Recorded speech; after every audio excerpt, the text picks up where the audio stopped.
Hello, welcome back to Field Methods in Remote Sensing. This short video is a continuation of the introduction of the course. Focusing now in the physical models, these models, as we previously said, they have a direct physical relationship between the remote sensing data and the target variable.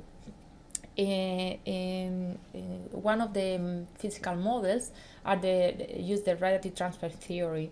And this theory states that all the light that arrives to a leaf is either reflected, absorbed, or transmitted to the other layers, and therefore they have a physical meaning. If you want to learn a lot more about the radiative transfer theory, you can also watch this video where more detail is given, but I don't want to give much detail here.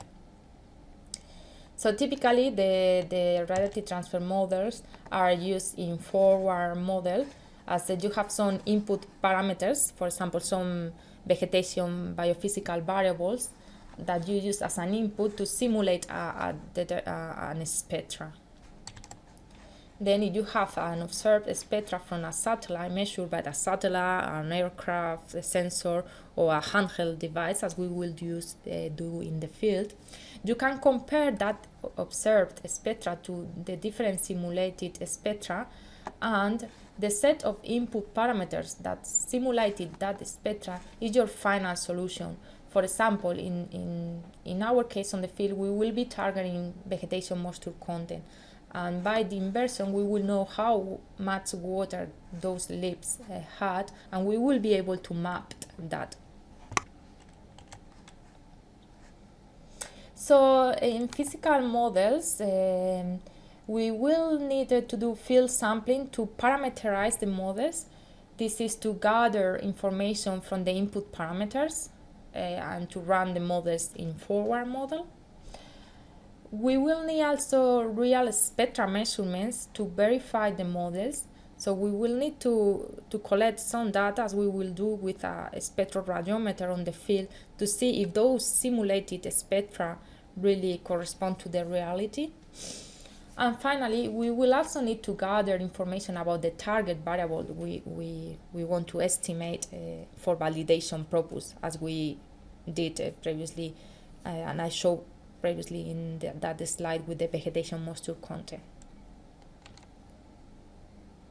So summarizing, we need field work for remote sensing projects for calibration of models, either physical or empirical, to validate the results of these models, and also qualitative interpretation of images. For example, in that example of the tree fruit orchard, we talk about classification of image, and you will need to do field work to qualitatively interpret if your classification is right. And finally, something that I have not mentioned yet is that you also need field work to calibrate or validate an image. Again, there's a very detailed video around this in this link, but basically a physically based radiometric correction and accurate sensor calibration is a prerequisite for a quantitative utilization of an image. So how do we do that on the field? Well, as you can see here, the first step is to place these big targets of fabric that have a known spectral response on the field. Once they light out, we start to take measurements of the reflectance with a spectroradiometer, field spectroradiometer. In this specific case, we were using ASD, which is the same spectroradiometer that we will be using on our field trip. On top of taking some known spectra references to be compared with the satellite measurements, it's also very important to control and understand the atmospheric conditions of the time of the image is collected.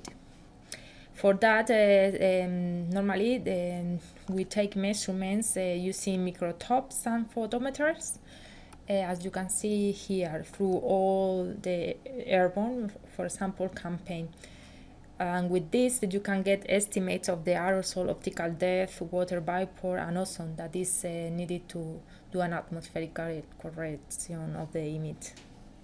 The registration of the image is also critical, and for this, normally people use this differential GPS that are used to know exactly where these targets are located. Well, I hope you enjoyed this short video, and you are welcome to click the next video of this series on field methods of remote sensing, where you will learn about the most common fieldwork problems.